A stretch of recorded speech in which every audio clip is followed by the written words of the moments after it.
မင်္ဂလာပါခင်ဗျာဒီနေ့ဆွေးနွေးချက်ကစာတာမှာပါဝင်တဲ့ယာတိဆက်ပါဝါဆက်နဝင်းဆက်သုံးခုရှိတဲ့နဲ့က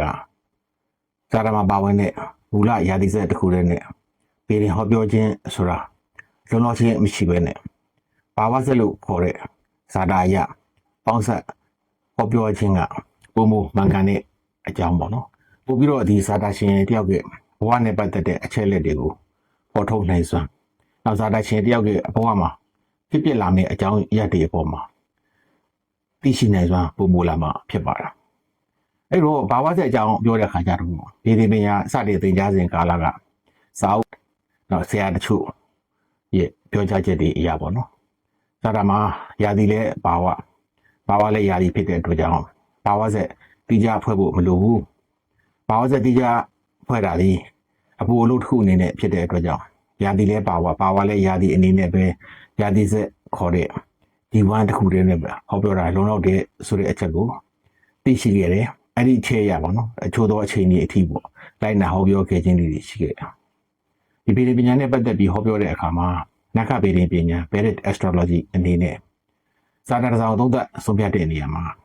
ဟောပြောချက်တွေမှာလိုအပ်တာတွေရှိမယ်မပြည့်စုံတာတွေရှိမယ်ဘဝနဲ့ပတ်သက်တဲ့အချက်လက်တွေမှာတိကျမှန်ကန်မှုနဲ့ပတ်သက်ပြီးတော့အားနည်းချက်လေးတွေပေါ်တတ်တဲ့အချက်လေးတွေရှိတယ်။အဲ့လိုပေါ်တတ်တဲ့အချက်လေးတွေကများသောအားဖြင့်စာတာမှာပါတဲ့ယာတိဆက်ကိုဘာဝဆက်နဲ့ညှိနှိုင်းဟောပြောခြင်း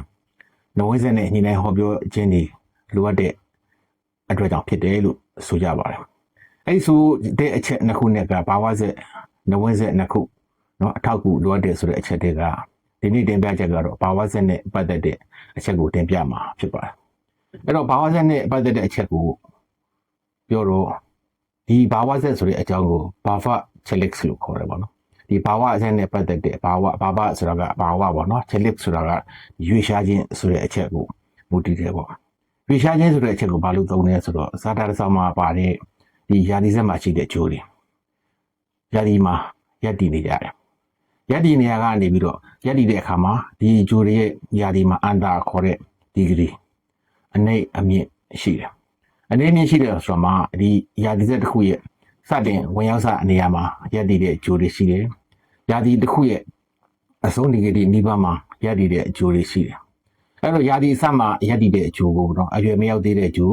ဒီခလေးအရွယ်ဂျိုလို့သတ်မှတ်ပြီးတော့ဒီယာဒီအဆက်အစွန်းဘက်ရောက်သွားတဲ့ဂျိုတွေကိုတော့ဒီအရွယ်ရလာတဲ့ဂျိုအရွယ်လွန်ဂျိုလို့ခေါ်ပြီးတော့ဒီအချက်တွေနဲ့ပတ်သက်ပြီးသုံးလုံးချင်းလည်းရှိတယ်။အဲ့လိုရှိတဲ့ခါကျတော့ဒီဇာတာမှာပါတဲ့အလက်ဘာဝကိုအလယ်မှတ်ထားပြီးတော့ဆုံးဖြတ်လိုက်တဲ့ခါကျတော့လက်ဘာဝ24ဖြစ်တဲ့လက်ဘာဝ15ဖြစ်တဲ့စတဲ့အပေါ်မူတည်ပြီးတော့ဒီ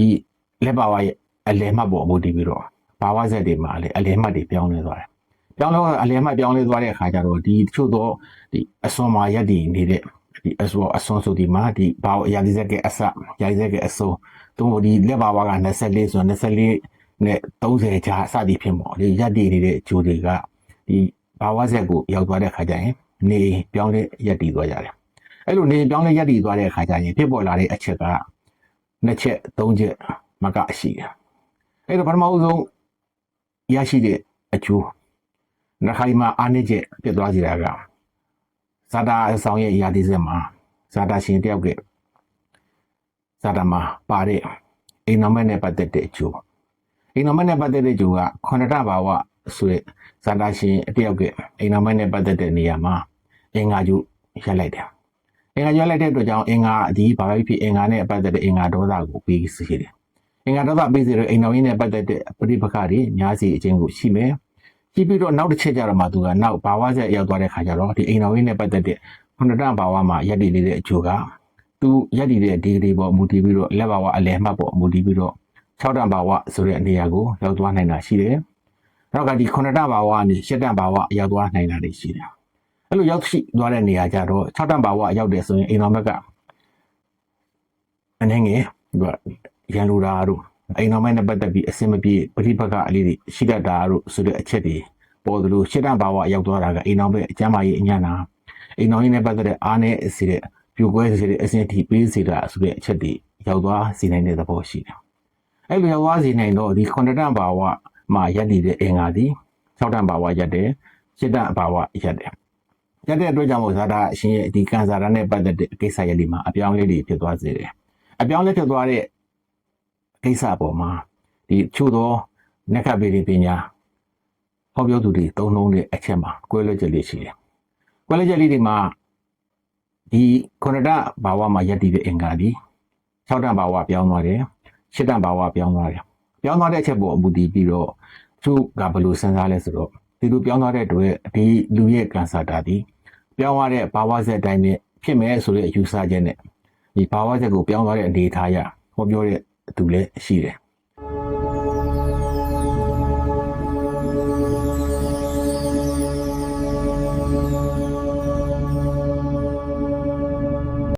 လက်ရှိကျွန်တော်တို့ယူဆအချက်ကတော့မူလဇာတာဆက်မှာပါတဲ့ဇာတာရှင်တယောက်ဒီဘာဝဆက်မှာပြောင်းလဲသွားတဲ့အချက်ကိုလည်းဖြစ်မယ်မူလယာတိဆက်မှာပါတဲ့အချက်ကိုလည်းဖြစ်မယ်ဆိုတဲ့သုံးသပ်ယူဆအချက်နဲ့ဟောပြောခြင်းကပုံမှန်ကန်လိမ့်မယ်လို့ယူဆတယ်အဲ့တော့ပထမအဆုံးစဉ်းစားကြည့်မယ်ဇာတာရှင်တယောက်ကဇာတာမှာလက်ဘာဝဆိုတဲ့နေရာမှာအလုံးနဲ့ပတ်သက်တဲ့ကျူရက်တည်တယ်အဲ့တော့လက်ဘာဝမှာအလုံးနဲ့ပတ်သက်တဲ့ကျူရက်တည်တယ်ဆိုတော့လက်ဘာဝမှာအလုံးနဲ့ပတ်သက်တဲ့ကျူရက်တည်ခြင်းဒီဇာတာရှင်တယောက်တွေရာဇယောဂကဲ့သို့သောအလုံးနဲ့ပတ်သက်တဲ့အခွင့်အလမ်းကောင်းတာအလုံးနဲ့ပတ်သက်အကြီးကဲအားကိုးတာအောက်လဲငယ်တာအားထားတာဆိုတဲ့အချက်တွေရရှိစေသလိုဒီယာဒီဆက်မှာလက်ဘာဝမှာရက်နေတဲ့အလုံးနဲ့ပတ်သက်တဲ့ဂျိုကဘာဝဆက်ရောက်သွားတဲ့ခါကျတော့စန္ဒတဘာဝလို့ခေါ်တဲ့ဒီရဝိဒေသနဲ့ပတ်သက်တဲ့နေရာကိုပြောင်းလဲရက်တည်လိုက်တယ်အဲ့လိုပြောင်းလဲရက်တည်လိုက်တဲ့အခါကျတော့ဒီဇာတာရှင်ဒီအလုံးနဲ့ပတ်သက်ရင်ရဝိဒေသနိုင်ငံရခြားနဲ့ပတ်သက်တဲ့အလုံးနဲ့ပတ်သက်တဲ့အကျိုးပေးမဲ့ဆိုတဲ့အခွင့်အလမ်းဖြစ်လာတယ်။အဲ့တော့ဒီဇာတာဒီယာတိဇက်ကနေဘာဝဇက်မှာလက်ဘာဝကနေစနတန်ဘာဝပြောင်းရလိုက်တဲ့အတွက်ဇာတာရှင်ဒီအလုံးနဲ့ပတ်သက်တဲ့ရာဇရုပ်ကဲ့သို့လုပ်ငန်းကျွမ်းကျင်ဦးဆောင်နိုင်သည်ဖြစ်မယ်။နောက်ဒီဇာတာရှင်ဒီစနတန်ဘာဝကိုဘာဝဇက်မှာပြောင်းလဲရသည့်သွားတဲ့အတွက်ကြောင့်ဒီဇာတာရှင်ဒီရဝေးဒေသနိုင်ငံရခြားနဲ့ပတ်သက်တဲ့အလုပ်ကိုင်အခွင့်အလမ်းကိုရရှိစေတဲ့ဇာတာရှင်အနေနဲ့ဖြစ်လာပြီးတော့အလုံးနဲ့ပတ်သက်လို့ရှိရင်အပြောင်းလဲများတာဆိုတဲ့အလုံးတနေရာကတနေရာကိုရွှေ့သွားလာရတာပဲဖြစ်ဖြစ်အလုံးကန်တစ်ခုကနေတစ်ခုပြောင်းလဲတာပဲဖြစ်ဖြစ်သူကန်စာတာမှာလွှမ်းမိုးမှုရှိလာမယ်တကယ်လို့များသူလက်ပေါ်မှာရနေတဲ့အလုံးနဲ့ပတ်သက်တဲ့ဂျိုကဘာဝဆက်ရောက်တဲ့အခါကျတော့သူရက်တည်တဲ့အန္တာဒီဂရီရနှစ်တန့်ဘာဝလို့ခေါ်တဲ့ငွေကြေးနဲ့ပတ်သက်တဲ့ဌာနကိုဒီအလုံးနဲ့ပတ်သက်တဲ့ဂျိုရောက်သွားမယ်ဆိုရင်ဒီအလုံးနဲ့ပတ်သက်တဲ့ဂျိုဒီငွေကြေးနဲ့ပတ်သက်တဲ့ဌာနမှာပြောင်းရွှေ့ရက်တည်လိုက်တဲ့အတွက်ကြောင့်ရလာမယ့်ဂျိုကဒီဇာတာရှင်ဒီမိမိရဲ့လုပ်ငန်းကိုလကစားပဲလုပ်လို့ဝန်ထမ်းပဲလုပ်လို့ကုမ္ပဏီနဲ့ပတ်သက်ပဲလုပ်လို့ကိုယ်ပိုင်စီးပွားပဲလုပ်လို့သူလုပ်တဲ့လုပ်ငန်းဝင်ငွေကနေပြီးတော့သူ့ဘဝကိုတိုးတက်အောင်မြင်တဲ့အထိပေးနိုင်စွာရှိစေမယ်ဆိုတဲ့အချက်ကိုပေးစေခြင်းရရှိပြီးတော့ဇာတာရှင်တယောက်အတွက်ဘဝမှာအထောက်အကူကောင်းစေတဲ့မြင်ရှင်ဖြစ်လာမှာရှိပါတယ်အဲ့တော့ဇာတာရှင်ဒီနဲ့ပတ်သက်တဲ့အချက်တွေကိုတွက်ချက်စဉ်းစားတဲ့အခါတွေမှာယာတိဇက်ကိုလည်းအသုံးမှာဘာဝဇက်ကိုလည်းသုံးမှာဆိုတဲ့အချက်ကိုအဓိကထားပြောပြအချက်မှာနောက်တစ်ခါဒီယာတိဇက်ဘာဝဇက်နဲ့ပတ်သက်ပြီးတော့အကျိုးရလာထူးခြားလာတဲ့အကြောင်းတွေသူမတို့ဇာတာရှင်တယောက်ကဇာတာမှာအစင်းနဲ့ယာဇယောဂပြီးစေတဲ့ဓမ္မကမ္မအတိပရိယာဇယောဂဖြစ်တယ်မဖြစ်ဘူးဖြစ်တယ်မဖြစ်ဘူးဆိုတာကပထမအဖြစ်ယာတိဇက်မှာဓမ္မကမ္မအတိပရိယာဇယောဂနဲ့ပတ်သက်တဲ့အမည်အရှင်အနေနဲ့မဖြစ်တည်ဘူးနောက်ဘာဝဆက်ကြတဲ့ခါမှာဓမ္မကမ္မအတိပရိယာဇယောဂကိုပေးနိုင်စွမ်းရှိတဲ့အကျိုးမြင့်ရှင်ဖြစ်သွားတာအဲ့တော့ဓမ္မကမ္မအတိပရိယာဇယောဂဆိုတာဇာတာတစောမှာပါတဲ့ကိုရံဘာဝလို့ခေါ်တဲ့ဂုံတည်နဲ့ပတ်သက်တဲ့ဂျိုရဲ့အလုံးနဲ့ပတ်သက်တဲ့ဂျိုရဲ့နှစ်ခုပြုရှင်တာကိုဓမ္မကမ္မအတိပရိယာဇယောဂလို့ခေါ်တယ်အဲ့တော့ဓမ္မကမ္မအတိပရိယာဇယောဂအနေနဲ့ဒီကိုရံသခင်နဲ့ဆယ်ရန်သခင်ဟာဇာတာရှင်ရဲ့မူလယာတိဆက်မှာပြုရှင်မှုမရှိဘူးဒါပေမဲ့ဘာဝဆက်ရောက်သွားတဲ့အခါကျတော့ဒီဇာတာရှင်ရဲ့ကိုရံသခင်ဂျိုနဲ့ဆယ်ရန်သခင်ဂျိုကဒီဇာတာမှာဘာဝဆက်မှာသွားပြီးတော့ပူးရှင်တယ်တရားဒီနဲ့သွားနေတဲ့ဆိုတဲ့အနေထားဖြစ်လာရင်ဒီဇာတာရှင်ဒီမူလယာတိဆက်ရဓမ္မကမ္မအဓိပတိယာဇယောဂနဲ့ပတ်သက်တဲ့အစင်းမြင့်ယာရုယာရုကနဲ့ပတ်သက်တဲ့ကိစ္စရပ်တွေမှာရုပ်မရပေမဲ့ဒီလိုဇာတာရှင်ဟာအစင်းမြင့်ယာရုယာကမဟုတ်သည့်တိုင်အောင်တော့မှအပေါ်မှာ ဘာဝဇက်မှာဓမ္မကမ္မအတ္တိပတိရာဇယောဂအမြင်ရှင်ရှိတဲ့အတွက်ဒီဇာတာရှင်ဒီဘဝမှာယာရုယာခံနဲ့တင့်တဲ့ယာတုတင့်တဲ့ဥဆောင်မှုကိုပေးရမယ်ဇာတာရှင်အနေနဲ့ဖြစ်ဖို့ဖြစ်ရမယ်ဆိုတဲ့သဘောရှိတယ်နောက်တစ်ချက်ငွေကြေးနဲ့ပတ်သက်တဲ့အခါကျလို့ရှိရင်ဇာတာမှာပါတဲ့ယာတိဇက်မှာအဓိကအပြင်ဇာတာရှင်ရဲ့နှစ်တန်းလို့ခေါ်တဲ့ငွေကြေးပိုင်ဆိုင်မှုနဲ့ပတ်သက်တာစတကန်းလို့ခေါ်တဲ့ဇာတာရှင်ရဲ့ငွေကြေးဝင်ငွေနဲ့ပတ်သက်တဲ့နှစ်ခုဒီနှစ်ခုဒီမူလယာတိဇက်မှာရည်တည်တဲ့အနေအထားလေးတွေမှာတစ်ခုနဲ့တစ်ခုပေါ့နော်ဒီချိတ်ဆက်မိခြင်းမရှိတဲ့ရည်တည်မှုတော့ကောင်းတယ်ရည်တည်မှုကောင်းတယ်ဆိုတာဆိုပါတော့နှစ်တန်းသခင်ကျိုးက၄တန်းဘာဝဆိုတဲ့ဂိမ်းအိမ်မှာရပ်မယ်တို့မို့၅တန်းဘာဝဆိုတဲ့ဒုတိယကောနာမှာရပ်တယ်ရပ်ပြီးတော့ဒီဂိမ်းအိမ်မှာယာတိဇက်မှာရပ်တည်ရာကနေသူကဘာဝဆက်ရောက်တဲ့ခါကျတော့ဒီပရိဝဏဘာဝဖြစ်တဲ့၅တန်းဘာဝပြောင်းရလိုက်တယ်ရလိုက်တော့ပထမဦးဆုံးယာတိဇက်မှာ၄တန်းဘာဝမှာရပ်နေတဲ့ဒီနှစ်တန်းသခင်ကျိုးကဇာတာရဲ့ဆရဏဘာဝဆိုငွေကြေးပိုင်ဆိုင်မှုနဲ့ပတ်သက်တဲ့ဌာနမှာကိုယ့်အိမ်မှာကိုရနေတဲ့ကတိကျိုးနဲ့တစ်ခုနဲ့တစ်ခုအပြန်အလှန်မမြင်ဘူးအပြန်အလှန်မမြင်တဲ့အပြင်ကိုဒီနှစ်ခုကရပ်တည်တဲ့နေရာမှာသူကဒီအားနည်းချက်တည်းအနေရပ်တည်တာရပ်တည်တော့ဒီဇာတာရှင်ငွေကြေးနဲ့ပတ်သက်တဲ့ရပ်တည်မှုကတတသခင်ကျိုး၄တန်းဘာဝရပ်တည်တဲ့အတွက်ကြောင့်ကောင်းမှုရှိတယ်ဆရဏသခင်ကျိုးဆရဏမှာရပ်တဲ့အတွက်ကြောင့်ကောင်းမှုရှိတယ်ရှိပေမဲ့ဒီနှစ်တန်းဆရဏရပ်တည်တဲ့နေရာလေးမှာအနေငယ်လေးပေါ့နော်ဒီအားနေတဲ့ရပ်တည်မှုရှိနေတယ်ဆိုလို့ရှိရင်ချမ်းသာမှုနဲ့ပတ်သက်တဲ့အကန့်အသတ်လေးပေါ်လာတတ်တယ်ပေါ်လာတော့သူကဒီနှစ်ခုနိုင်ရှင်ကဘယ်လိုပဲပေါ်ဘဝမှာငွေကြေးနဲ့ပတ်သက်တဲ့တဲ့ချမ်းသာမှုရရှိနိုင်တဲ့ဆိုပေမဲ့ဘာဝဆက်ရောက်သွားတဲ့အခါကျတော့ဒီစာတာမှာ၄တန်းဘာဝမှာရပ်နေတဲ့အကျိုးက၅တန်းဘာဝကိုပြောင်းလိုက်လို့ရှင်၁၇တန်းဘာဝမှာရပ်နေတဲ့အကျိုးနဲ့အပြန်အလှန်ပေါ့နော်အမြင်ရှိလာတာဆိုတဲ့အချက်တွေရရင်ဒီစာတာရှင်အတွက်ကပေါ့နော်ငွေကြေးချမ်းသာမှုနဲ့ပတ်သက်တဲ့ကိစ္စတွေမှာသူကအတာလွန်ချမ်းသာခြင်းရနိုင်တဲ့အမြင်ရှင်ရှိလာတာကိုတွေ့ရမှာဖြစ်တယ်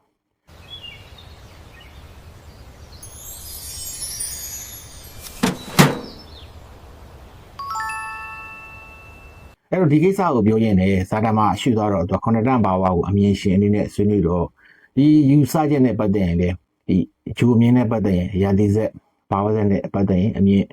နဲ့ပတ်သက်ရင်ဆွေးနွေးအစရာလေးနှစ်ခုရှိတယ်ပထမတစ်ချက်ကဒီဇာတာရှင်တယောက်ကဂျိုတွေနဲ့ပတ်သက်တဲ့အင်အားနောက်ဂျိုတွေရုပ်ဖြစ်တည်ခြင်းနဲ့ပတ်သက်လို့ရှိရင်ဇာတာမှာရာသီဆက်မှာပဲဂျိုအင်အားကိုချိန်ဆမယ်ရာသီဆက်မှာပဲရုပ်ဖြစ်တည်မှုယူရမယ်ဆိုတဲ့ကန့်သတ်ချက်ရှိတယ်နောက်တစ်ချက်ဒီဇာတာမှာပါတဲ့ဂျိုတွေရဲ့အမြင်အင်္ဂါဆိုရင်အင်္ဂါဒီ၄တန်း၈တန်း9တန်းအမြင်ရှိမယ်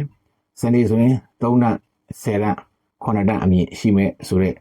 ဂျိုတွေရဲ့မြင်နိုင်စွမ်းရှိတဲ့ကိစ္စရရှိတယ်ပြီးတော့အဲ့ဒီမြင်နိုင်စွမ်းနဲ့ပတ်သက်တာယာတိဇက်မှာတဲ့တွင်သုံးလုံးနိုင်တော်လဲပဲဘာဝဇက်မှာကျတော့အဲ့လိုအမြင်ကိုပေါ့နော်တချို့တော့ဒီနဂဗေဒပညာရှင်များကအမြင်ကိုထည့်သွင်းသုံးလုံးမှုပြုကြတယ်ဒါပေမဲ့တချို့သောဇာတာလက္ခဏာနဂဗေဒပညာရှင်များကဒီလိုအမြင်ကိုထည့်သွင်းသုံးလုံးချင်းအပြုကြအောင်အပြုကြအောင်ဆိုရင်ပေါ့နော်လိုက်လျောညီထွေးပေါ့အဓိကအဖြစ်ဘာဝဇက်ရလို့လို့ရှင်အမြင်ရှင်ကိုမသုံးမှုဆိုပေမဲ့ဒီလိုမြင်လာတဲ့ရှင်လာတဲ့ကိစ္စရပ်တွေကိုအမြင်ရှင်သဘောနဲ့မစင်စားပဲဇာတာမှာအပြလာတဲ့နမိတ်အရာတဲ့တွင်စဉ်းစားမှုအတိုင်းအတာတစ်ခုတည်းတော့လိုတယ်အဲ့တော့ဒီကိစ္စမှာဟိုရှင်းလင်းတဲ့အချက်အနေနဲ့ပြောရမယ်ဆိုရင်ဘာဝဇက်မှာဂျိုအမြင်ကိုမူလဇာတာမှာဂျိုတွေတစ်ခုနဲ့တစ်ခုအမြင်ရှင်ကယာတိဇက်မှာရှိတဲ့အတိုင်းပဲရှိပြီးတော့ဘာဝဇက်မှာပြောင်းလဲမှုမရှိဘူးဆိုပေမဲ့ဒီပြောင်းလဲရပ်တည်မှုကနေပြီးတော့အမြင်မရှိဘူးဆိုတော့လည်းပဲဇာတာရှင်တောက်ကနမိတ်အနေနဲ့ဇာတာရှင်ဟာဒီဘဝမှာကျမ်းသာမှုနဲ့ပတ်သက်တဲ့ကိစ္စအရာတွေမှာဘဝမှာကံကောင်းခြင်းတွေကြုံဆုံမဲ့ဆိုတဲ့အချက်ကိုရနိုင်တယ်တကယ်လို့များပေါ့နော်အဲ့လိုအမြင်မှုပဲနဲ့ဇာတာမှာဒီနှစ်တန်းဘာဝသခင်ကျိုးနဲ့ဆရတန်းဘာဝသခင်ကျိုးဟာနှစ်တန်းသခင်ကျိုးက၄တန်းရမယ်၅တန်းသခင်ကျိုးကဆရတန်း၅တန်းဘာဝရမယ်ဆရတန်းဘာဝသခင်ကျိုးက၅တန်းရမယ်ဆိုလို့ရှိရင်ဒီနှစ်တန်းနဲ့ဆရတန်းက၅တန်းမှာပဲသွားပူ၄တန်းမှာပဲပြန်ပူဒါကတော့ကျင်းသေးပေါ့နော်ဒီဘဝမှာအချမ်းသာမှုနဲ့ပတ်သက်တဲ့အမြင်ရှင်တွေနဲ့တတ်မှတ်ရမှာဖြစ်ပါတယ်အဲ့တော့ဒီနေရာမှာပေါ့နော်ဒီဇာတာမှာယာတိဇက်ဘာဝဇက်နှစ်ခုမှာယာတိရဲ့သဘောတရားတွေလွှမ်းမိုးမှုရှိခြင်းမရှိခြင်းကိုစဉ်းစားတဲ့အခါကျတော့တဲ့စဉ်းစားမယ်ဆိုရင်ယာတိဇက်မှာဇာတာရှင်တယောက်ရဲ့ဂျိုတွေရက်တည်မှုကအဲ့ဒီယာတိရဲ့အကျိုးအလတ်နဲ့ပတ်သက်တယ်။နောက်ဘာဝဇက်ကြတော့ဘာဝရဲ့သဘောဖြစ်တဲ့အတွက် ဂျိုးပြောင်းရလိုက်တာနဲ့ယာဒီဆက်ကသဘောကမရှိဘူးလို့ဆိုရမယ်ဒါပေမဲ့တကယ်ပြန်စဉ်းစားကြည့်မယ်ဆိုရင်ဇာတာလက်ဆောင်မှာပါတဲ့ယာဒီမှာအစွမ်းမှာရိုက်လိုက်တဲ့ဂျိုဒီဟိုဘက်ကသူလာခဲ့တဲ့ဂျိုရဲ့အရှိန်လေးမကုန်သေးဘဲနဲ့အရှိန်လေးရှိနေတယ်နောက်တစ်ခါဒီဘက်အဖျားမှာရိုက်တဲ့ဂျိုဒီတက်ကြီးဘက်မှာရိုက်တဲ့ဂျိုကြတော့လေဒီဂျိုရဲ့အစွမ်းစားအတီးကလာမဲ့ယာဒီနဲ့နီးကပ်သွားတဲ့အတွက်အစွမ်းစားလေးပါလာတော့ရှိတယ်အဲ့တော့ပုံသေးကချကြီးနေတဲ့ဒီယာဒီရဲ့သဘောတွေကဂျိုကိုမတက်ရဘူးလို့ယူဆရမယ်ဆိုပေမဲ့မိမိရဲ့နှိုင်းချိန်မှုအနေထားအရဂျိုတွေဒီမိမိနီးစပ်တဲ့ယာဒီရဲ့အလွှမ်းမိုးမှုတွေရှိတဲ့ချင်းဆိုလည်းရှိနေပါတယ်ဒါကြောင့်ဒီမှာအတင်းကအသုံးချတဲ့အချက်ကိုပြန်ပြီးတော့ပြောရမယ်ဆိုရင်ဇာတာမှာယာဒီဆက်ဘာဝဆက်ရှိတဲ့နေ့မှာယာဒီဆက်ကနေဘာဝဆက်ကိုပြောင်းလဲရည်တည်မှုပေါ့မူတည်ပြီးတော့ဇာတာရှင်ရောက်တဲ့ဘဝကံတရားတွေကပြောင်းလဲမှုပြုသွားနိုင်ပါတယ်အဲ့တော့ပုံဒီကားကြအနေနဲ့မှားသားနိုင်တာကတော့ပြောင်းလဲရည်တည်သွားတဲ့နေရာမှာပူးရှင်တာနေရာပြောင်းရက်တာတွေပေါ့မူတည်ပြီးဇာတာရှင်တဲ့ကွယ်ကံဇာတာဒီအပြောင်းလဲဖြစ်သွားမှုဒီအတိအကျအယူနိုင်တော့လေဒီအမြင်ရှိတဲ့အချက်တွေကိုတော့ချင်းငယ်မှုအတိုင်းအတာနဲ့ဇာတာရှင်တယောက်တည်းနမိတ်အနေနဲ့ယူဆနိုင်မဲ့သဘောရှိတယ်အဲ့ဒီလိုဇာတာမှာယာဒီဆက်ဘာဝဆက်နှစ်ခုကိုပေါက်ဆက်ဟောပြောကြည့်ပါပေါက်ဆက်ဟောပြောတဲ့အခါကျတော့ရှင်ဇာတာရှင်တယောက်အနေနဲ့ဒီဘဝနဲ့ပတ်သက်တဲ့အချက်တွေမှာကိုယ့်ဘဝမှာဘယ်လိုကြုံဆုံရမယ်ဆိုတဲ့ယာဒီဆက်မှာကန့်သက်ပိုင်းဖြတ်ထားတဲ့အချက်တွေဒီဘာဝဆက်မှာပေါ်ပေါက်လာတဲ့အချက်တွေရဲ့ဇာတာရှင်ဒီကောင်းမွန်တဲ့အချက်တွေကိုရရှိနိုင်စွမ်းရှိမဲ့ဆိုတဲ့အချက်ကိုဆွေးနွေးတင်ပြခြင်းဖြစ်ပါတယ်အဲ့တော့အဲ့ဆွေးနွေးတင်ပြတဲ့အချက်မှာပဲပေါ့နော်ဒီနမူနာဥပမာအနေနဲ့စဉ်းစားဖို့တခုပြောချင်တယ်ပြောချင်တဲ့ဆိုတာကဇာတာရှင်တယောက်ရဲ့ဒီဘဝမှာဝိရဒေသနဲ့မနေရမလားနော်ရဝိဒေသမှာနေရမလားဆိုတဲ့အချက်ကိုကြည့်တဲ့အခါကျတော့ဇာတာရှင်ရဲ့နေနဲ့ပတ်သက်တဲ့လေးရန်ဘာဝသခင်ကျူအဲ့လေးရန်ဘာဝသခင်ကျူဒီစနဒန်ဘာဝနဲ့ဆက်ဆက်တဲ့ဆိုလို့ရှိရင်ဒီဇာတာရှင်အတွက်ဝိရဒေသမှာတဲ့ရဝိဒေသမှာဘုံဘအနေထိုင်ရခြင်းဆိုတဲ့အချက်ကိုပေးမယ်အဲ့တော့ဇာတာရှင်ရဲ့ဒီဥယျာဉ်နဲ့ပတ်သက်တဲ့ကျူကဘူလယာဒီဆက်မှာစရဏဘာဝဆိုတဲ့ဒီပွားစီခြင်းဆိုတဲ့နေရာမှာရတယ်နောက်ဘာဝတက်ကြတော့စနဒန်ဘာဝဆိုတဲ့နေရာပေါ့နော်ရဝိဒေသမှာရတယ်အဲ့တော့ဇာတာရှင်တရားတွေကံတရားအနေနဲ့လေးသံဘာဝသခင်ကျူစရဏဘာဝယတ္တိခြင်းကြောင့်ဇာတာရှင်ဒီအိုးအိမ်ရင်ကားနဲ့ပတ်သက်တဲ့ကံအခွင့်အလမ်းတွေမှာကောင်းမွန်စေခြင်းကိုစရဏဘာဝကပေးမယ်နောက်စရဏဘာဝပြောင်းသွားတဲ့အခါမှာဇာတာရှင်ဒီမိုးရမှာတဲ့ရဝိဒေသမှာနေထိုင်ရခြင်းကိုပေးစေမယ်ဆိုပြီးတော့ချက်တွင်စဉ်းစားဖို့လိုအပ်ပါတယ်ဆိုတဲ့အကြောင်းဇာတာလက်ဆောင်မှာဘူလယာတိအဆက်အဖြစ်ဟောပြောခြင်းနဲ့မကျင်တဲ့ဖိနေယာတိဆက်ဘာဝဆက်များနဲ့ဟောပြောဖို့လိုအပ်တဲ့ဆိုတဲ့အကြောင်းတင်ပြအပ်ပါတယ်။ကျမ်းမာချမ်းသာလိုအပ်ပြပါစေ။အားလုံးကိုအထူးကျေးဇူးတင်ရှိပါတယ်